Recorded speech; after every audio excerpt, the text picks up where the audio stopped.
Clara pensó, no voy a cancelar la noche de chicas solo porque tu madre esté en el hospital. Ella estará bien. David no discutió, pero cuando Clara volvió a su piso al día siguiente, el apartamento vacío le contó todo lo que necesitaba saber. María, la madre de David, era la persona más fuerte que él conocía. Había criado a David y a su hermana, Lucía, sola, trabajando en 2 empleos y sin permitir jamás que sus hijos la vieran flaquear. Le había enseñado lo que significaban la lealtad y el sacrificio. Así que cuando el jueves por la tarde el móvil de David sonó con el nombre de su hermana, sintió ese frío en el estómago que solo aparece cuando sabes que algo anda mal con un padre. María había sufrido una caída. Se había golpeado la cabeza. Estaba en el hospital. David salió del trabajo en cuanto pudo, con la mente llena de los peores escenarios posibles. En el coche llamó a Clara. Llevaban 2 años juntos y el último año vivían en el piso de David. Él creía que iban en serio, que estaban construyendo algo juntos. Hola, dijo David con voz temblorosa. Estoy camino al hospital. Mi madre se ha caído. Puede ser grave. Al otro lado del teléfono hubo un silencio. Pero no de preocupación, sino de música y risas de fondo. ¿En serio? Respondió Clara, con un tono más molesto que alarmado. ¿Esta noche? Pero es la noche de chicas. Tenemos reserva. David no podía creer lo que oía. Clara, ¿me escuchas? Mi madre está en el hospital. Sí, te oigo, contestó ella, impaciente, ¿pero qué quieres que haga? No soy médico. No voy a cancelar la noche de chicas solo porque tu madre esté en el hospital.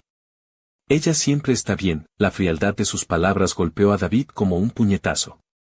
Su madre, la mujer que había dado la bienvenida a Clara en la familia, ahora era solo un inconveniente, un conflicto de agenda. No discutió, no gritó. Algo en su cerebro simplemente se apagó.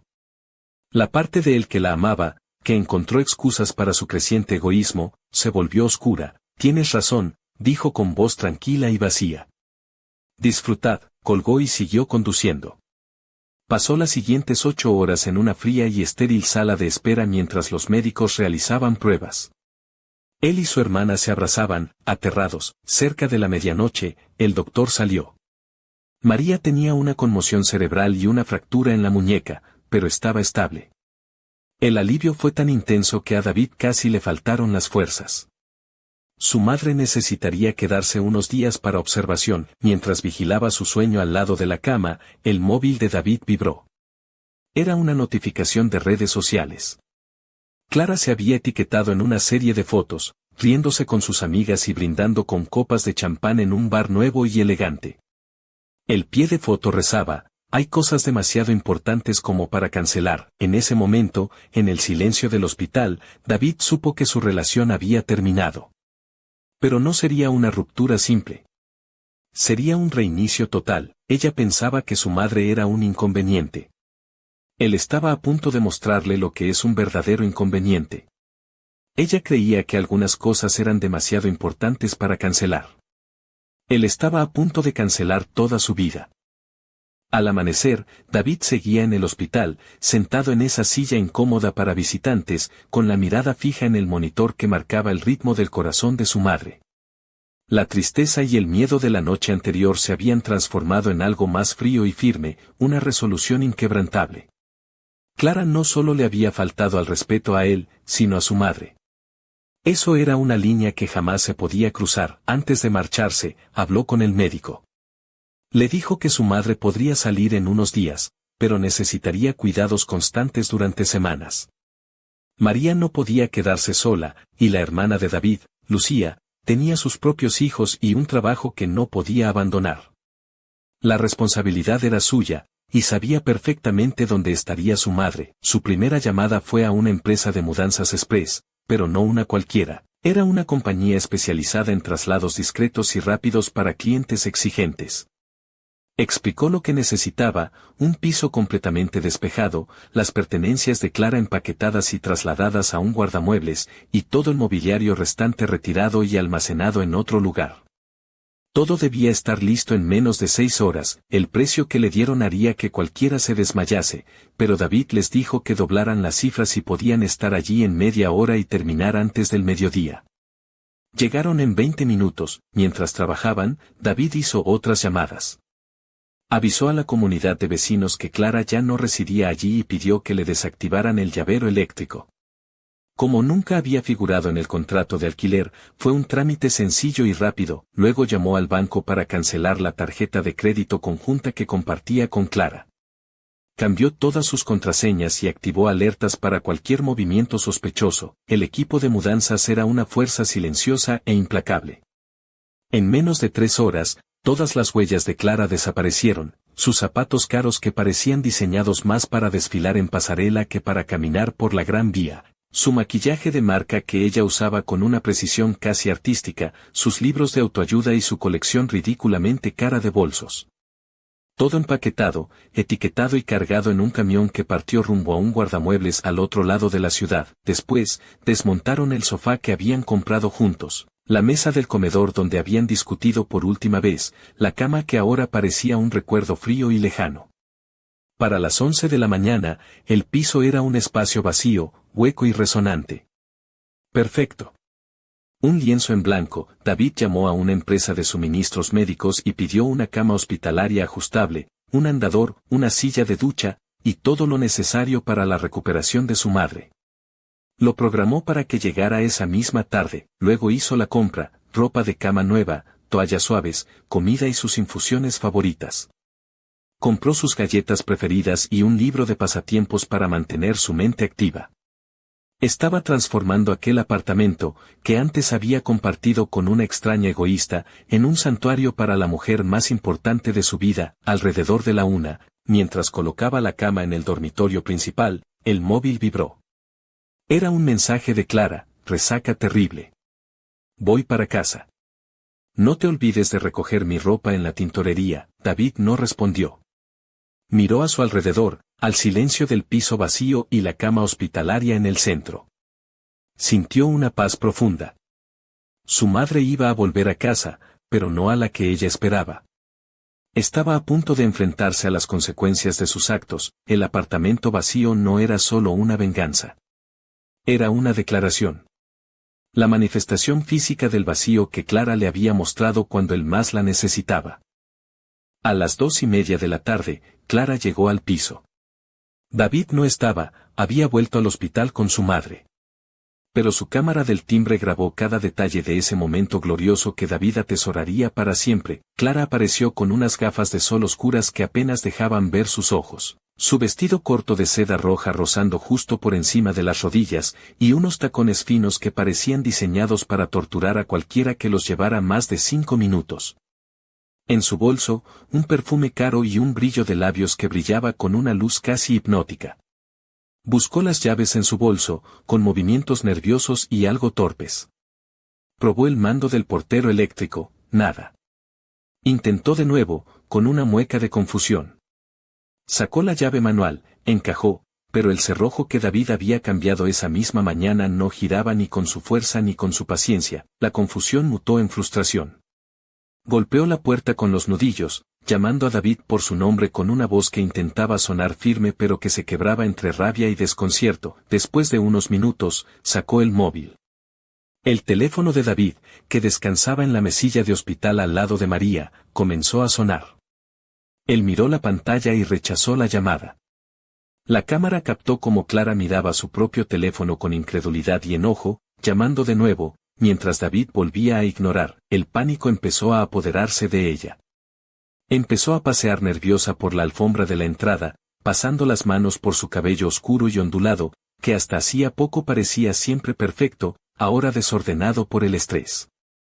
Llamó a sus amigas, y su voz se elevó en un grito agudo que el micrófono del timbre captó sin fallo: me ha echado. Tengo todo dentro. Puedes creerlo, tras 20 minutos de ese espectáculo público, Clara tiró la toalla y se marchó dando un portazo. Poco después comenzaron los mensajes, primero llenos de ira, amenazas y acusaciones, luego de confusión, preguntando qué estaba pasando, por último, súplicas desesperadas para que David la llamara. Él no respondió a ninguno. Esa noche, envió un solo correo electrónico. El asunto era, tu nueva dirección. En el mensaje incluyó la dirección del guardamuebles, el número de la unidad y el código de acceso, además de un recibo escaneado que confirmaba que la unidad estaba pagada un mes por adelantado. Terminó con una frase clara: todas tus pertenencias están almacenadas de forma segura. Por favor, recógelas a la mayor brevedad. Por la mañana siguiente, la verdadera batalla comenzó. Incapaz de contactar con David, Clara desató a sus amigas. Empezaron una campaña de desprestigio en redes sociales, publicando historias vagas pero punzantes sobre un ex tóxico que había dejado a su amiga en la calle sin nada.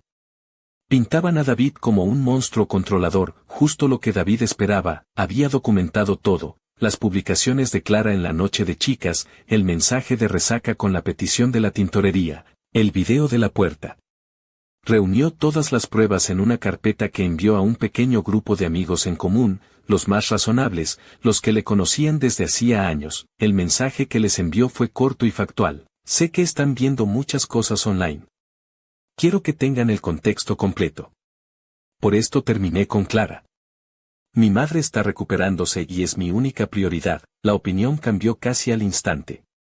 La historia de Clara de fiesta mientras la madre de David estaba en el hospital se difundió como un reguero de pólvora. Las acusaciones vagas de sus amigas parecían ridículas ante los hechos. 2 días después, David llevó a su madre a casa.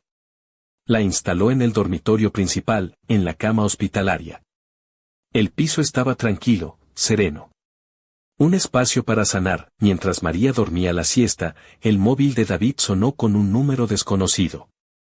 Era la madre de Clara, que comenzó a gritarle, acusándolo de cruel y sin corazón.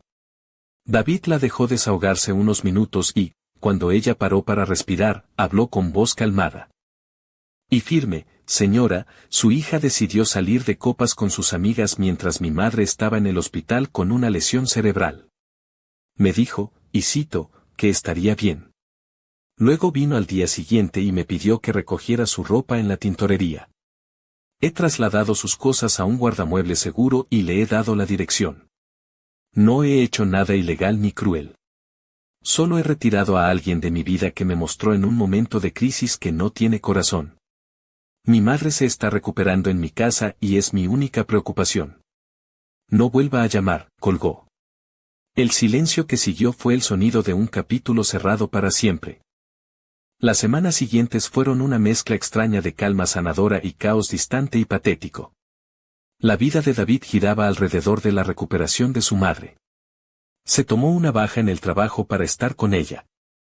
Juntos establecieron una rutina cómoda: citas médicas, fisioterapia y largas tardes resolviendo puzzles y viendo películas antiguas. Tener a María en casa, en ese espacio que antes se llenaba de tensión y superficialidad, era un regalo. Hablaban más que en años, y ella le contaba historias de su infancia, de cómo había criado a David y a Lucía. David la veía no solo como su madre, sino como una mujer de fuerza y resistencia increíbles. El apartamento se llenó de su risa tranquila y, por primera vez, se sintió realmente un hogar, mucho más que cuando estaba con Clara. Mientras tanto, el mundo de Clara se desmoronaba.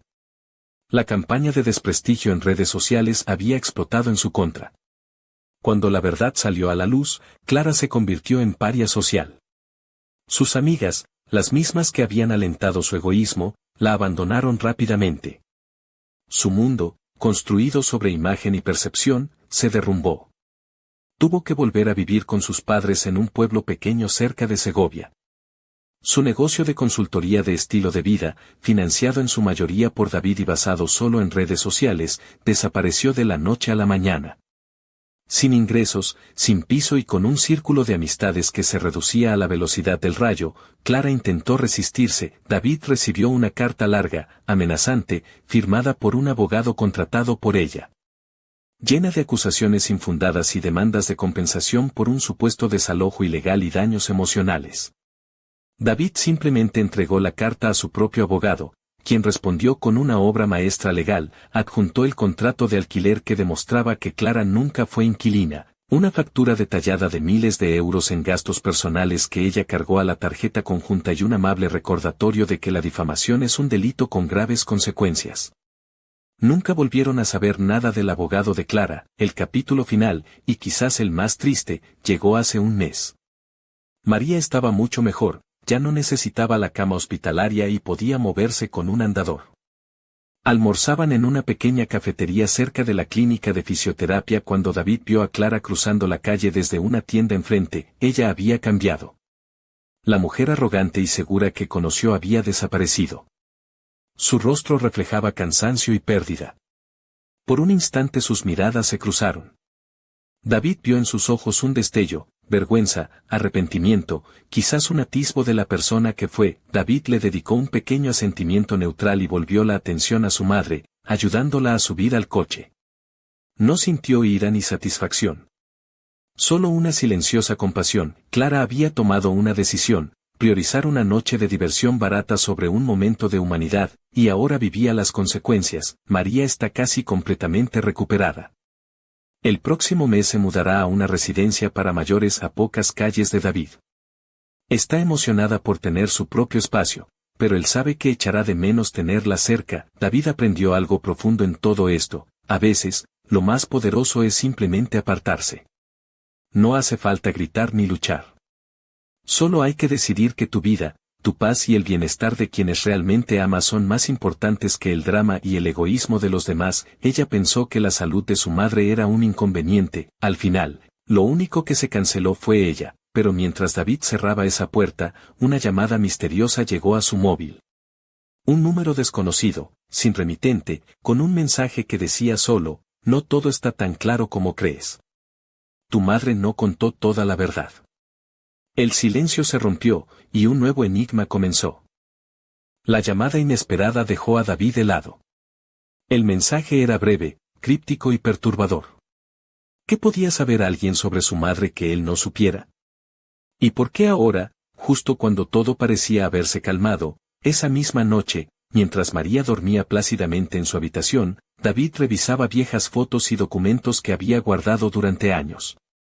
Quiso encontrar alguna pista, algún detalle oculto que explicara la insinuación misteriosa del mensaje. Entre las imágenes, apareció una fotografía antigua: María, mucho más joven, sonriendo junto a un hombre desconocido en un pequeño pueblo de La Rioja.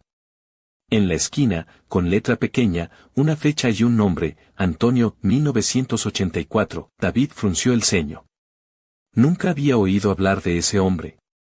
Su madre siempre había sido un enigma, fuerte y reservada, pero ahora parecía que guardaba secretos que él no había imaginado. Al día siguiente, David decidió visitar a Lucía, su hermana, para compartir la inquietante llamada y la foto. Lucía, que siempre había sido más cercana a la madre, abrió los ojos con sorpresa al ver la imagen. Antonio, ese nombre me suena, dijo con voz baja. Mamá nunca quiso hablar de él, pero hace años, cuando era joven, tuvo una relación complicada. Algo que nunca terminó bien. Mientras hablaban, David sintió como una mezcla de curiosidad y miedo crecía en su interior. ¿Qué secretos ocultaba su madre? Y, sobre todo, ¿qué podría significar eso para el futuro? Esa misma tarde, recibió otro mensaje, esta vez una foto borrosa de un sobre cerrado con su nombre escrito a mano: para David, cuando esté listo. Las sombras de un pasado desconocido comenzaban a acercarse rápidamente, y David sabía que el verdadero desafío apenas estaba comenzando. El silencio del apartamento ya no era solo paz. Ahora era el preludio de un misterio que amenazaba con romper todo lo que había reconstruido.